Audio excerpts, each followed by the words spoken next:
So what does freedom mean to you? It makes me feel happy.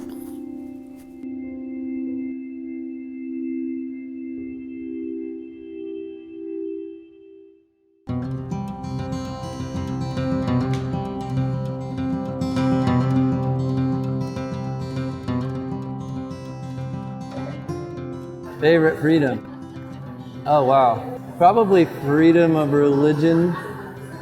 It's one you take for granted. To me, that's all of freedom is, the things that you don't miss until it's gone. I have several favorite freedoms. I like being able to work in a safe place. I like being able to disagree. I like being able to go to the church that I want to go to. And I also like the freedom to be able to start a business. There's a lot of responsibility and courage that goes along with anybody who has the gumption to take up a cause and make a business plan and make a living at it and provide jobs for other people. I think for me, as a teacher, a professor, the freedom that I have to intersect my faith with learning, that combines two really important parts of what I believe in, and that is education and information along with my faith. And the fact that I get to integrate both of those things is probably my favorite freedom. My favorite freedom, I have two. One is the freedom to go to Wits, Frozen Custard on any day of the week. Second one is the freedom to worship God without fear of reprisal. My favorite freedom, I live out every day in this studio. It's the fact that I freely get to share my faith through a ministry that I love, to a community that I care so much about, and to help families where they are. Well, I guess my favorite freedom would be freedom of speech, but the second one that would be connected with that is actually freedom of movement and travel, that I can explore both ideas that I want as well as any location, any place in the world that I want. I can go from state to state. I don't have to show my papers. If I want to go visit my family in Indiana, I can do that. I can just get in the car and go. If I want to go and access any of the public lands that we have to go fish or to hunt, it's there. And it's one of those things that sometimes I think we take for granted, but it restores my soul, if you will. For me, freedom just means this ability to live my life as I see fit while also respecting the freedoms of others. That's one of the things I love about living in this country. I think it's cool to let people worship God in their own way and for them to be free. I think it has to do with our ability to both express ourselves, be able to go where we need to go, not be overly restricted by government authorities who think they know better. And just thankful that we have men and women who are sacrifice their life to be able to defend our freedom to be able to do what we feel is best for us and our family within bounds. So I think that's what freedom is to me. We are so blessed in the United States of America that there were literally thousands of people that gave their sacrifice so we could have our freedoms. And I hope in the midst of discovering new freedoms and testing freedoms each and every day in this kind of crazy world we're in 2020, that we do not forget that sacrifice has been made so that we can have this blessed freedom that we do have. What does freedom mean to me? Everything. Makes me feel really, really happy.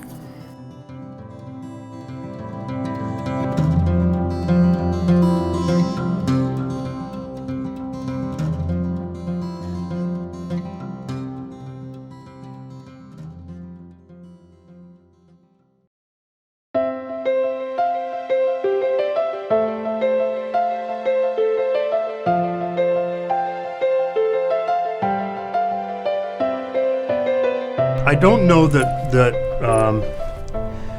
people consider ourselves as blessed as we should. But this renovation here is absolutely astounding. I hear it from people all the time, and I never get tired of hearing about it. I think that its value is its centricity to the community. It's nice to think about how this community can repurpose so many things that had a different history. You know, this park is what we would call adaptive reuse. I look across these grounds here and I can see and understand it was not a pretty place. There's nothing aesthetic about it. A bunch of old, ugly brick buildings. Its purpose was provide jobs, which it did. Yeah, there's just so much history. Her grandfather, great-grandfather worked here. And so there were many people that worked here from our community, and a lot of them are still alive, they still have memories, and they want to preserve those memories. Well, the tank set 1, 2, and 3 right there. The last one, the big stack that we've saved here, was the last tank built in 1950. It's really nice, like that's a part of me, I feel like, just growing up here and being able to like repurpose all of these things in the community so that we can use them in different ways. I did not imagine that it would turn out to be as cool as it is, and secondly, that it would become what it has become. You know, this symbolic place that is so important now to this, not just Mount Vernon, but really Knox County in a way. I received a phone call from Dick Mavis, who had this dream of developing Foundation Park into something larger, and that really, the group that he called together had just completed the B&O restoration. Phil Samuel was in charge of that group, and as is Phil's way of doing things, he has an idea and a goal in mind. The city, having acquired the old gravel pit, something needed to be done with it to take it to the next level. We had that conversation, talked a little bit about what the budget would be, and became just a bit frustrated with the amount of the budget, that it wasn't big enough. So that began the project. It was a very informal board, didn't really have officers. If you were a friend of Phil Samuel's and he invited you to come to the meeting, you were part of the board, and so that's kind of the way it went. I remember my first board meeting, we're sitting there and I'm like, I have no idea why I'm here. There's a lot of very influential people at the table, and Ted Schnormeyer looks at me and goes, "Why are you here?" And Phil looks right back at Ted and says, "Because he gets stuff done." And that's how I became involved in Foundation Park. When we did the first visioning, if you will, with the original landscape architect of what the community wanted, we had an evening where we invited folks that we saw as potential donors, and Ann and Ted were sitting on the front row, and I'm not so sure Ted bought into the concept. And I remember saying that this was going to be an economic issue for our community. And I will never forget the look on Ann's face. She got it. And when I knew I had Ann, I had Ted. And that was really the beginning of where the story took off. Yeah, it was important for us, I think, in those early meetings with Ted to understand the way this guy worked. Well, it's really called temporary insanity. Hopefully it's not permanent insanity, but now we owned all of this 250 acres, more or less a few, and now the question comes to mind, what in the world are we going to do next? And all of us, of course, who had seen Schnormeyer Gardens had, ultimate confidence that whatever he would come up with would be done with great quality and efficiency. And so we implicitly trusted Ted to develop the vision, which he did. I mean, it was an elaborate vision that I don't think any of us fully understood. And it took a leap of faith, but knowing Ted, we were glad to take that leap. And my goodness, none of us ever looked back. Once the project got underway, we were off to the races. It was at this time that I totally lost my mind and stepped forward and said, "Fellas, I'll volunteer to develop and construct this project, but there are going to be 3 conditions. Do you want to know? You want to know what they are?" Of course they did. The first was that there will be no committee. I will be a committee of 1. If you can accept that, we could move forward, providing that point number 2 is also acceptable, that if they didn't like what I was doing, they could feel free to fire me at any time, and there would be no hard feelings on my part. And finally, that I would not spend more money than we or I was able to raise to execute the project. And to think big as Ted did, and then to execute it, it was an amazing feat. And he brought the right funder on board. Karen Buchwald Wright and he, Ted, really became a unit. You know, Ted came in here with his blueprints about his vision, and he said, if you will fund it, I will build it, but you have to get out of my way. Just give me the money and I'll do it. And I'm like, okay, Ted. That was a Ted thing to say, and actually it worked great because Ted did have a fantastic vision, and I loved the ideas that he had. It was great from my standpoint to have this bird's eye seat to watch these two work together. It was an honor. I think it's important to the community because it's a beautiful park. And you don't see very many parks like this where you can do so many things. Back when we were doing, and they still do, the comprehensive plans, someone came up with statistics about how many acres of park ground a city of 17,000 might have had. We had maybe a tad over 200 acres at the time. So it did seem logical that maybe we should look for some additional park ground. When I was made aware that the sand plant was not only going out of business, they were going to sell this property, then that was, even without knowing how many acres were involved, it was contiguous to the city, 2 bodies of water along the Kokosing River. I mean, it was almost an automatic that we should become involved in that. Ted and Sam Baroni and the mayor, and I mean, you know, everybody, and Kim, I mean, they knew what they wanted it to be, and they did a fantastic job of making that happen. We set this rule up that somebody who says something that this is my idea, that the first answer would never be that won't work or no. Because you can't have visioning if everything says no. You had to say, how can we take that idea and make it better? We held a number of volunteer days where we got volunteers to rebuild the docks and the different wooden structures in the park. We cleaned up the park. The board, here's what I consider very influential people in our community, out on a Saturday morning with a wood chipper clearing trail. And then once you get something built, it's got to have the economic ability to be sustained.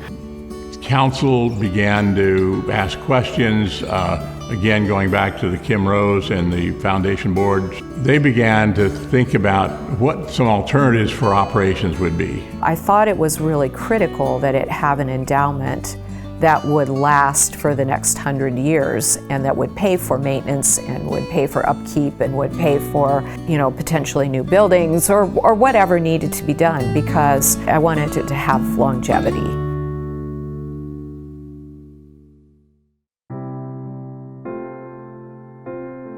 You know, anybody who looks at the vision statement and the mission statement for the Foundation Park Conservancy will find some reference in there to our aspiration that someday this will be recognized as a world-class park. You want the wow factor, and we have the wow factor, and you know, the tower, the event center, the lakes, everybody just goes, wow, this, I can't believe you have this.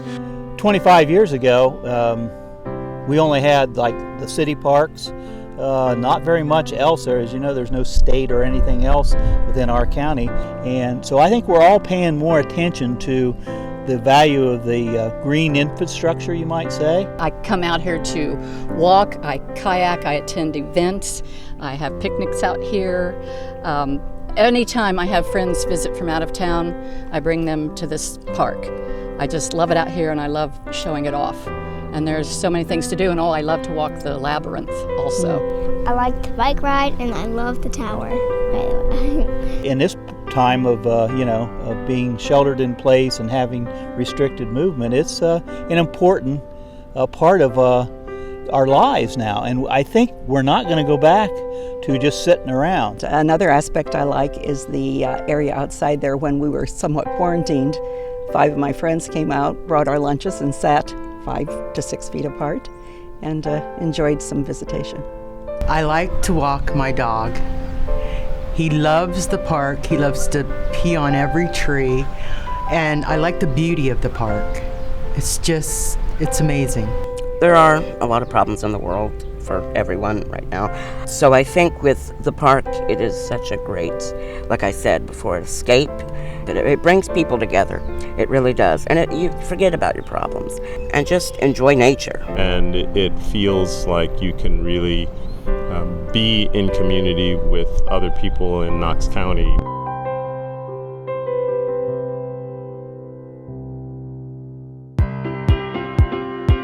You have to realize as we were getting ready for that 4th of July opening and celebration, that it rained before that, and we were really having a very difficult time getting all the construction completed, etc.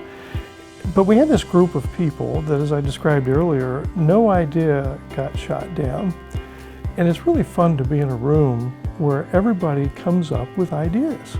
That first time ended up being very successful. We had an ideal day for it. I mean, the weather was almost perfect. We had a lot of things going on, a lot of volunteers.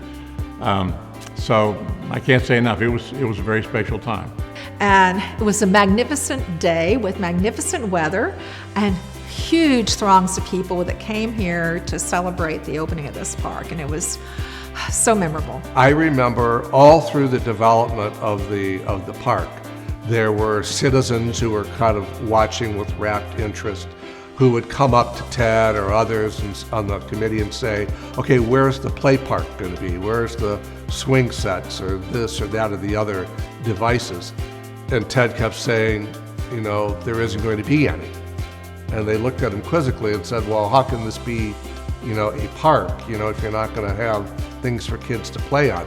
And on that particular day, on that 4th of July, as we brought Ted to the stage to receive his recognition for creating this wonderful place, I remember him looking out over the audience and telling them, look over to the right.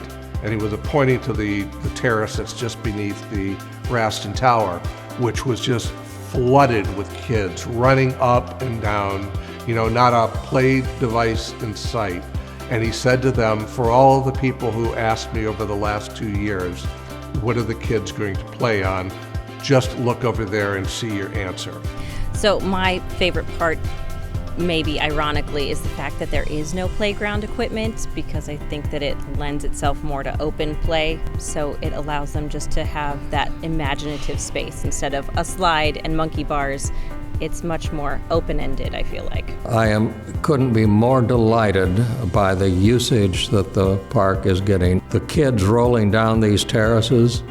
I've had people come up to me that say they come out and walk in the park every single day. What an asset it is. All of the natural features that he built into the park that have, you know, great aesthetic beauty and add interest to the landscape, you know, in his own mind, I think he knew intuitively these also are going to be just very engaging spaces. The operation of the park by the Foundation Park Conservancy and the way they have brought so many events and people and life to that facility, as I say, uses I would never have expected. That's why I love the park so much. It gets me out and it gets me more independence. And it's another leg for the economy within our community. The first place that many of us do tours for visiting doctors that are thinking of coming here or prospective employers, the first place we take them is the park. From that perspective, it's immeasurable on that side. But then just the concerts and you know, our 4th of July, when you have 10,000 people show up for an event, that provides so much revenue for our community from a tax perspective. And to me, the biggest economic driver is it makes people want to live here. We have agriculture, industry, and commerce, and now we have recreation. So all those things together make a stronger community. I have to say it's more than any of us anticipated. We all thought the land was going to be valuable. It was going to be something we could all use, but to see this, the development of it and the planning of it, the thing that continues to evolve. I mean, they're not done. I mean, things keep happening, and so it's been, has been, and will continue to be a real asset to the community.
when you're not strong, and I'll be your friend. I'll help you carry on, for it won't be long till I'm gonna need somebody to